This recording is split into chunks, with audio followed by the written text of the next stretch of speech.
1 Corinthiens chapitre 1er, le verset 18. En effet, prêcher la mort du Christ sur la croix est une folie pour ceux qui se perdent. Mais nous qui sommes sur la voie du salut, nous y discernons la puissance de Dieu. Nous allons au verset 23.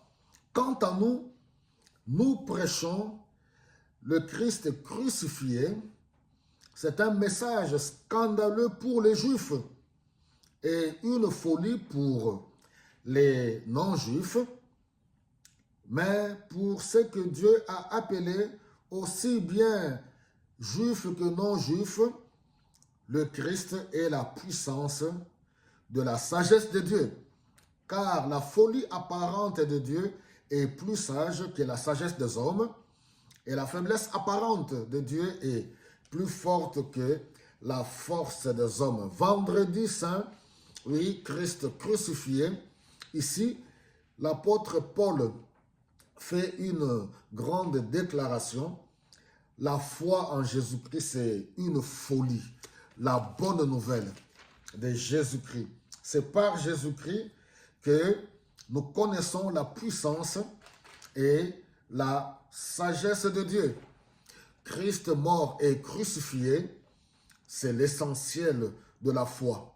Crucifié et ressuscité le troisième jour. Donc, la foi est une folie pour ceux qui se perdent, juifs ou non-juifs. Mais pour ceux qui sont appelés, prédestinés, choisis, appelés par Dieu, waouh, c'est la sagesse de Dieu, c'est la grâce de Dieu et c'est le salut. Nous comprenons par là que par la mort de Jésus-Christ, nous avons accès à la vie éternelle. Par sa mort à la croix de Golgotha et par sa résurrection, nous entrons en communion avec Dieu. Car l'œuvre de Jésus-Christ à la croix, c'est une folie. Pour que l'intelligence humaine puisse comprendre et saisir. L'intelligence humaine, la logique humaine ne peut pas comprendre cela. Dieu a fait cela pour confondre les sages de ce monde. Ceux qui se croient forts, intelligents et puissants, Dieu a décidé de sauver, oui, les élus, de sauver ses appelés par l'œuvre de la foi, l'œuvre de la croix et par le moyen de la foi. Mes bien-aimés, cette période, c'est la semaine sainte. Nous commémorons Pâques. Nous sommes le vendredi où Christ est crucifié. C'est une opportunité, un message fort. Il est venu donner sa vie volontairement pour le salut de quiconque croit. Avec tous les respects, la religion ou les religions, les rites, les coutumes, les traditions, ces choses ne peuvent pas nous permettre de percer le mystère de Dieu et avoir accès au pardon du péché et recevoir la vie éternelle.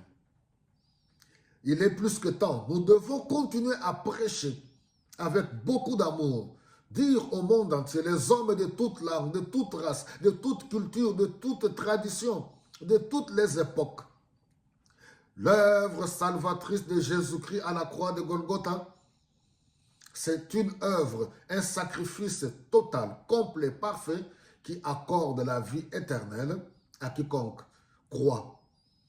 La vie éternelle et le pardon ne se trouvent ni dans une philosophie quelconque. Nous apprécions la connaissance, la science, la philosophie. Oui, toutes ces choses, nous en avons besoin sur cette terre, dans cette vie. Mais quant au salut, quant au pardon du péché, c'est l'œuvre de Jésus-Christ à la croix. Il est allé à la croix de Golgotha par son œuvre, comme nous dit Colossiens au chapitre 2, le verset 13, 14 et 15. Il a déchiré l'acte dont les ordonnances qui subsistaient contre nous. Il a dépouillé les autorités et les puissants du monde des ténèbres. Il les a livrés en spectacle publiquement en triomphant d'elle à la croix de Golgotha. Oui, le diable a été vaincu, le puissant du monde des ténèbres ont été vaincus, les démons ont été vaincus, les sorciers ont été vaincus. Les puissances, quelle que soit leur catégorie, leur niveau, quel que soit leur âge, leur durée, leur existence, l'œuvre de Jésus-Christ à la croix, il a dépouillé, il a enlevé leur pouvoir, il les a vaincus. Jésus a vaincu le diable, Jésus a vaincu la mort, Jésus a vaincu le péché à la croix de Golgotha. Gloire à toi, Seigneur. C'est pour cela, par sa mort et par sa résurrection, nous célébrons la vie. Et la vie sans fin, la vie éternelle, la vie pour toujours. Que le Seigneur vous bénisse et que l'Esprit de Dieu vous visite.